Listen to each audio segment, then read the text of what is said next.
sharing my experience creating a personal voice on two Apple iOS 17 compatible devices. The first is my daughter's TD Pilot, which is an eye tracking enabled iPad, and the second was my iPhone. I'll also briefly discuss what it looked like to assign my personal voice within the communication application of Proloquo. Start by clicking on Settings, Accessibility, then scroll down to Speech, where you will click on Personal Voice. This is where I ran into a small snag. I realized that personal voice was grayed out because I didn't have a passcode set. From here, I just had to scroll back to Face ID and passcode, set a new passcode, go back to accessibility, and click back on Create Personal Voice, where I was able to enter the passcode and be walked through the rest of the directions. You'll be given directions on how to record yourself, generate your personal voice, and how to communicate with live speech. Originally, I was curious on how you could utilize personal voice within communication applications such as TD Snap or Proloquo for individuals like my daughter who is non-speaking. I wanted to have firsthand knowledge of the phrases you need to go through and the process necessary to see if there might be a possibility of using a voice donor. Once you give your voice a name, you'll be able to check the sound quality. It got a little tricky here for me as I kept getting the message that there was high background noise. I'm creating a personal voice with my iPad.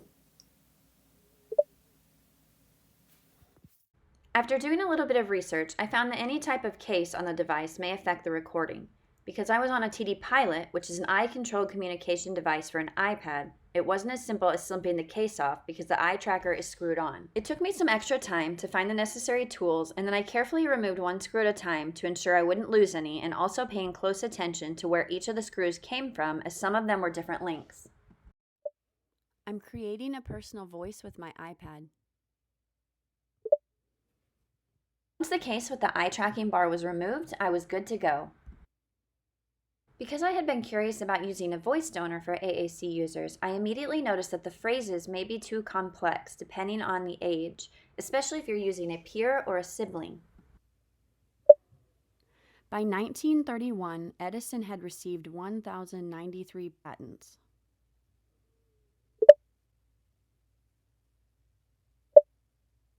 In the field of chemical physics, Tommy was a pioneer.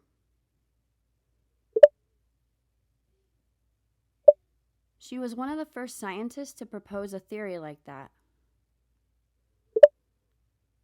As I went through the phrases, I made sure to stop myself periodically and think about how I would say that phrase in the moment to ensure I was speaking in my most natural voice, as at some points I did start to fall back into my monotone teacher voice.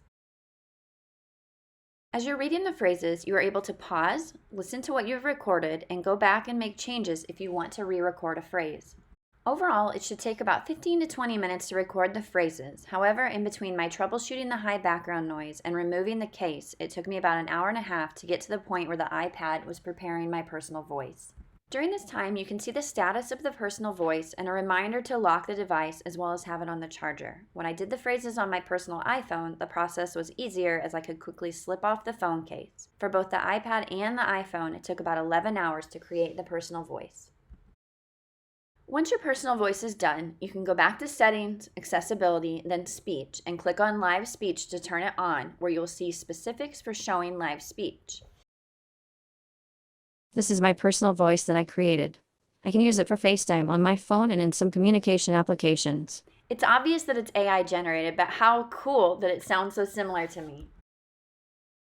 As of now, I was unable to use personal voice within my daughter's TD Snap Pod communication app as they currently use a cappella, although I spoke to a Toby rep yesterday and mentioned I would love to see this option for the iOS devices.